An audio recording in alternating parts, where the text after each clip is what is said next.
Negeri ini tidak miskin, tapi dimiskinkan.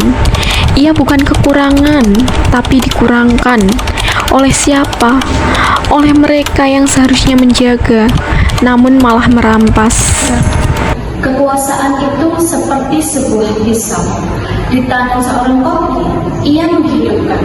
Di tangan seorang algojo, ia menghabisi. Ia bisa jadi cahaya penuntun atau hanya sebuah bayang-bayang yang menyesatkan. Semua itu tergantung siapa yang menggenggamnya. Mereka datang dengan senyuman, mengangkat 2 jari, 3 jari, 10 jari. Mereka berbicara tentang rakyat, tapi sesungguhnya hanya memikirkan istana pribadi. Ketika jabatan telah digapai, pengabdian yang dilakukan adalah pengabdian pada kepentingan pribadi saja. Mereka menjanjikan sebuah perubahan, namun ternyata hanya berpindah tangan dari yang lapar jadi rakus, dari pemimpin menjadi peramas, dari pembela menjadi pembegal gerdas. Jalan yang baru dibangun retak sebelum sempat untuk diinjak. Sekolah roboh bahkan sebelum anak-anak mengenal huruf dan menggantungkan mimpi. Rumah sakit megah di dalam brosur, tapi kosong di dunia nyata. Sebab anggarannya mengalir ke rekening-rekening pribadi, bukan ke denyut nadi rakyat negeri. Mereka bukan hanya mencuri uang, mereka mencuri asa, mereka mencuri kepercayaan, bahkan mereka mencuri nyawa. Ketika anggaran rumah sakit dikorupsi, bukan hanya data yang rusak dan dimanipulasi, tapi hidup yang melayang tanpa arti. Ketika dana pendidikan disunat, masa depan anak-anak dikorbankan di altar kekuasaan. Ketika bantuan sosial ditilap, itu bukan lagi soal hukum, tapi kemanusiaan yang dilupakan. Dan ketika ketahuan, mereka bilang ini ulah oknum. Mereka bilang ini bukan suatu sistem.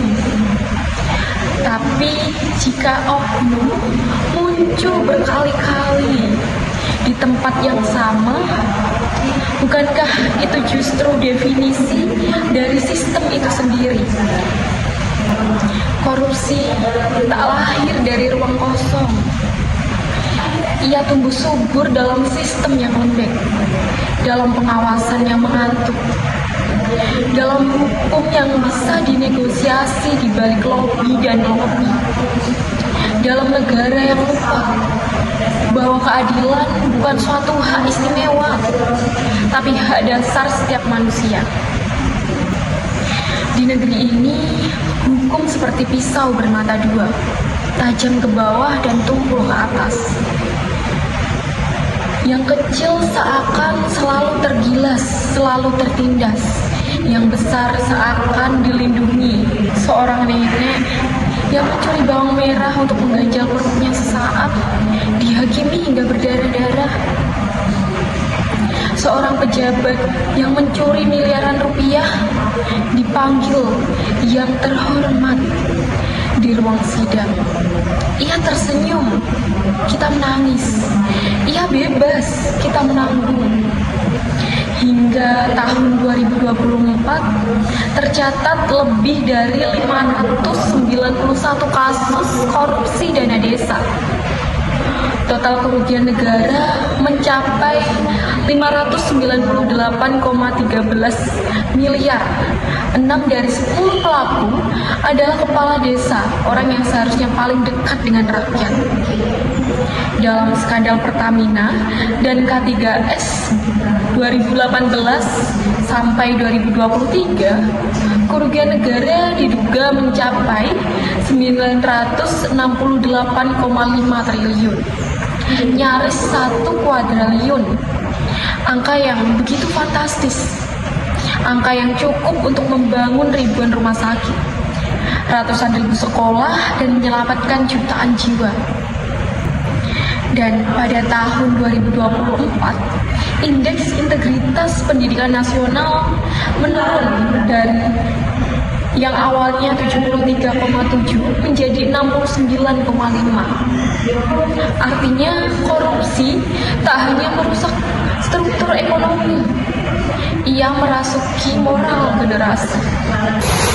Mereka pikir kita akan berdiam. Mereka pikir rakyat bisa diberi dengan sembako dan sopan. Tapi mereka lupa bahwa sejarah selalu berpihak pada mereka yang melawan. Diam adalah pilihan yang betul, bukan adalah untuk persekutuan. Membiarkan adalah kejahatan yang dilakukan dengan diam-diam. Korupsi bukan hanya soal hukum, ini soal berdiri bangsa. Karena mereka bukan hanya mencuri diam, tapi juga mencuri masa depan generasi penerus. Mencuri kesempatan kita untuk tumbuh, hidup, dan bermartabat. Jangan diam, jangan takut, jangan biarkan mereka menang. Karena kejahatan